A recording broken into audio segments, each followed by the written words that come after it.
इस वक्त देश में कुल 4033 विधायक हैं, जिनमें से कांग्रेस के सिर्फ 658 विधायक बचे हैं। पिछले 8 सालों में कांग्रेस एमएलए की संख्या 24% से घटकर 16% रह गई है। 5 ऐसे राज्य हैं जहां पार्टी का कोई एक विधायक भी नहीं बचा है।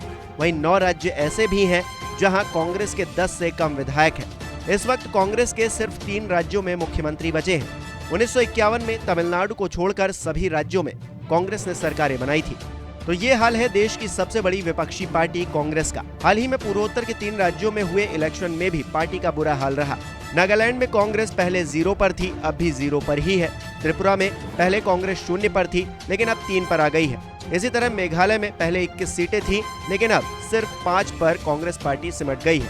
आंकड़े गवाही दे रहे हैं कि मोदी सरकार आने के बाद से अब तक कांग्रेस ने 331 विधायक गंवाए हैं। मोदी सरकार आने से पहले देश में कुल विधानसभाएं थी 30, देश में कुल विधायक थे 4120।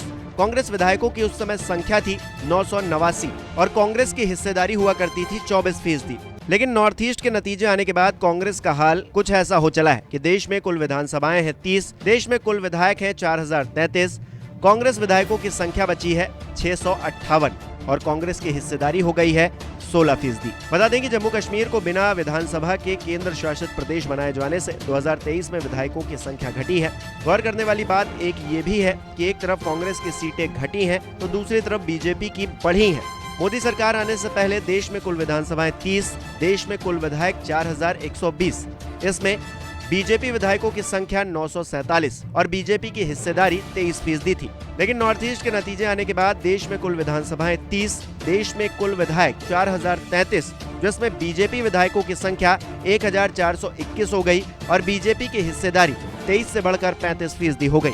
इतना ही नहीं, मोदी सरकार आने के बाद कांग्रेस की सत्ता 11 राज्यों से घटकर 6 तक सिमट गई।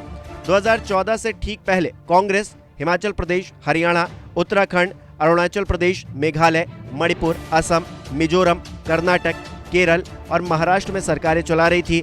लेकिन पूर्वोत्तर के नतीजे आने के बाद कांग्रेस हिमाचल प्रदेश, राजस्थान, छत्तीसगढ़, बिहार, झारखंड और तमिलनाडु में ही सीमित हो गई है।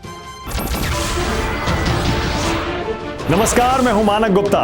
अगर आपको हमारा ये वीडियो पसंद आया हो तो इसे लाइक और शेयर जरूर करें और हाँ, हमें सब्सक्राइब और फॉलो करना ना भूलें ताकि आप देश और दुनिया की कोई खबर मिस ना करें। तो जुड़े रहिए हमारे साथ और देखते रहिए न्यूज़ 24।